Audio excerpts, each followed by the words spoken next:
Yep. 15 or so players, was it, away international? How have they all arrived back? Are they all okay for the weekend? They're all good. They all came back well. They all trained today, so they're in a good place. Um, Tom's party didn't train. What's the sort of latest you can tell us on his injury? He's still a few weeks away. He's got a muscle injury and he's progressing well, but he's still a few weeks away. And all your others available for Sunday? Yeah, the rest will be available, yeah. And can you just clear up a bit of noise around Saka and his Achilles niggle? What's the situation He's there? fine. He trained normally today, so it's nothing to report there. It's not an ongoing issue because you hear Achilles, you hear Saka, and everybody worries. Every player has always pains or issues or things that's normal in elite sports, but nothing to worry about. You're reassuring everybody. And other sort of noise that's sort of come out after the international break is, I think Odegaard was talking about how much he loves being here and just wondered about progress in terms of his contract and how integral he is to what you want to do going forward. We've seen you get a number of the players signed for the long term. I guess he's absolutely top of your list when it comes to that. Well, he's our captain. He's a massive player for us, a really important player for us now and for the future. And we are extremely happy to have him, and we want to keep him here for a long time. In terms of that progress, optimistic when? I'm always optimistic, and we have a really good relationship with him, with his agent. We are really close to them, and whenever that's confirmed, we will announce it. Just finally for me, how excited are you about the next few weeks, particularly I guess this week? Champions League, well, Everton, maybe not quite so excited about that. I don't know, you'll tell us afterwards. Champions League and then Tottenham at the end of it. But to have weeks like this, to have the challenge of now going games every 3-4 days for the next month, how much are you looking forward to it? I'm really excited about it, obviously. First Everton, and that's the only one that we have in mind. Obviously, our records speak for himself. Last 6 years we haven't won there, so we're gonna have to earn it, and we know that we're gonna have to be at our best to beat them there, and something that we haven't managed to do. So that's where we're gonna start.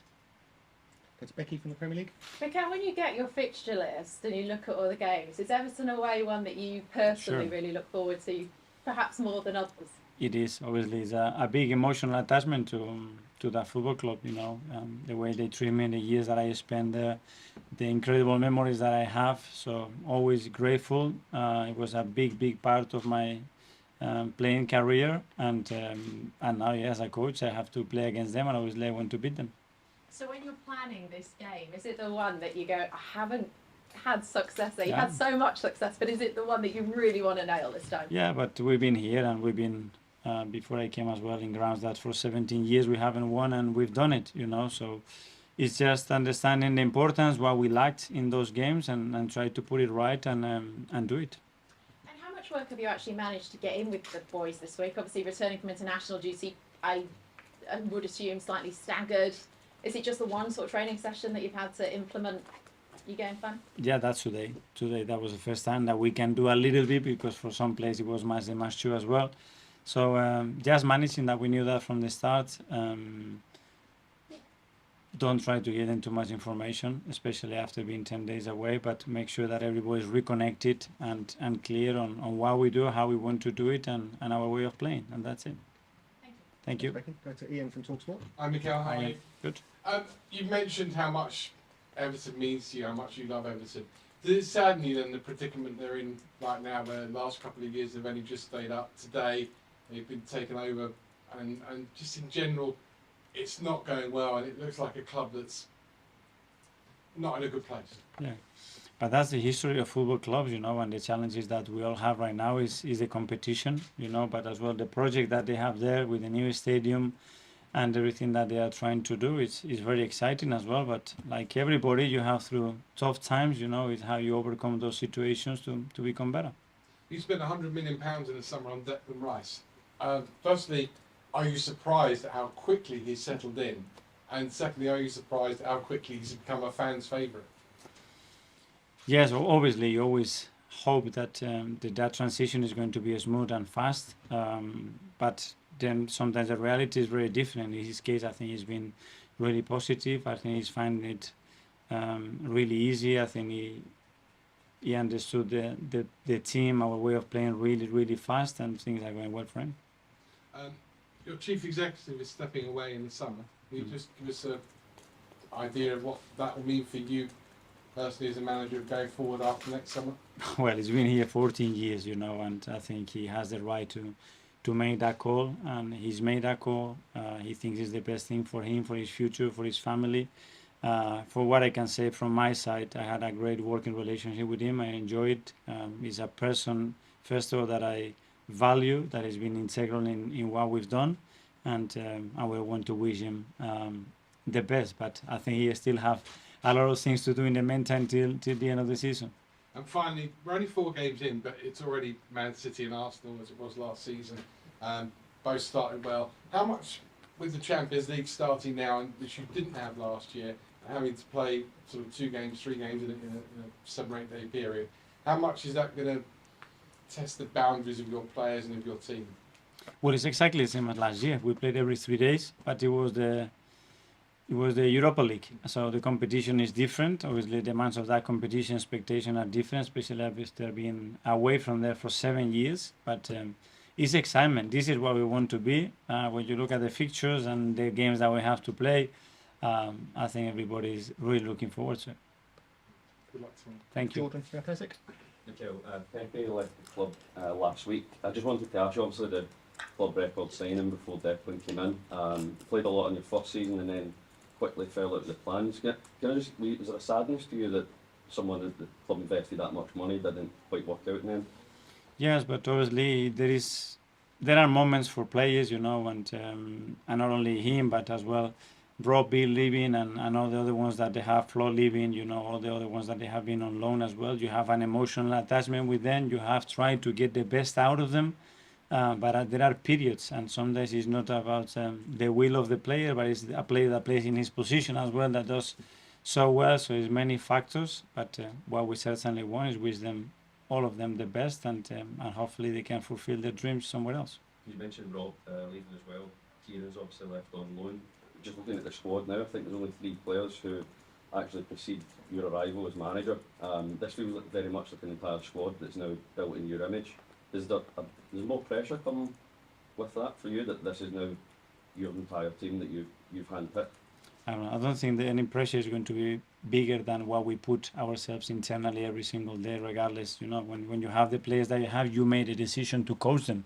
They are not my players; they are players from the club, and the team evolves, the squad evolves, and if you are here more years, that would happen gradually, like it happened like any other squad in the world. Just on Everton, I know you've also spoken about the record there in recent years. You also said that you think you've now got the physicality in the squad with the new signings to go and match these teams. When you go there, are you looking to match them in a battle, or do you try and make it not a battle? Sometimes you cannot avoid a battle. There are certain balls that you have to do. The style of play that they have is very clear, and they're extremely good at that. We have a very different one, and it's about when you are trying to impose your way of playing, and the tactic is just to make sure that the opponent's strengths are completely hiding and yours are coming out every single time to fulfill the potential of your players, and that's what I think both managers and both teams will try to do on Sunday. Okay, last couple in the live section. James from ESPN. Yeah, just following on on Pepe. Obviously, the club spent a huge lot of money on him. No club can have 100% success rate with their transfers, but do you think there are any lessons to learn from that deal and how it played out? I don't know. I wasn't involved in the process of that deal, And what I can say about him as a person as well is a phenomenal boy. He tried really hard. He did his best. It's not his fault that the amount of money that we paid at the time, and that's it. And when things are not working on, you have to move on, And there's no point trying when something is not working for either way, and that decision has been made, and I think it's in the benefit of all parties. I think he's the 9th player to have his contract ripped up in the time that you've been manager. Do you feel this sort of closes the chapter on having to do that now, that that's sort of it for having to lose players prematurely? I don't know. I think every case has been very, very different, and always at the end is a few parties that has to be agreeing to something. Is not a decision that I take. Thanks, James. Finally, we'll go to Kaya from Football Hi, Mikel. Hi. Earlier in the summer, you were speaking about how the leadership group would be decided after the transfer window came to a close. I just wondered, have you made a decision and have you communicated that to the players? It's not about the decision making something formal or something public. We have many leaders in the squad. We have a captain that is Martin, and you have seen in the last few games and in pre-season when there are changes as well. When you have number 2 and 3, then maybe it's the 4 and 5. So what I'm really interested is about empowering the qualities that they have as human beings, and make sure that the leaders come out. So don't really restrict anybody, because we have a lot of people that are capable of doing that at the moment. And just to check, who would be 2 and 3 beyond Martin? Sorry? Who would be number 2 and number 3? You will see when we play. Okay, that finishes the live.